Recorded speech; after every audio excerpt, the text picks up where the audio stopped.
Viral karyawan apotik curi uang toko 500.000 per hari, dicatat hingga beli mobil.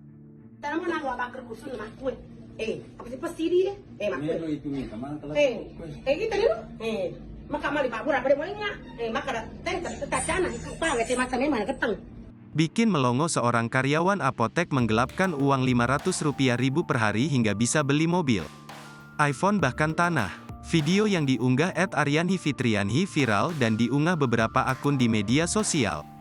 Video yang menunjukkan seorang wanita yang diduga pemilik apotik sedang menggeledah tas pelaku. Tampak sang pelaku hanya bisa terdiam ketika dipergoki oleh pemilik apoteknya.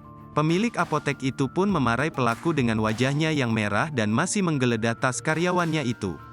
Akun @Aryanhi Fitrianhi juga menunjukkan beberapa bukti, mulai dari uang curiannya, bukti pembelian ponsel, hingga tanah dan juga mobil. Tak hanya itu saja, ditemukan juga sebuah bukti secarik kertas.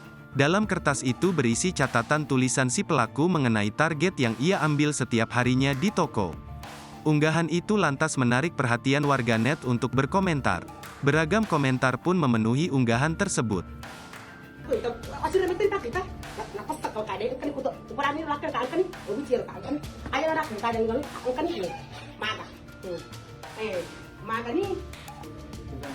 Download Tribun X sekarang, menghadirkan lokal menjadi Indonesia.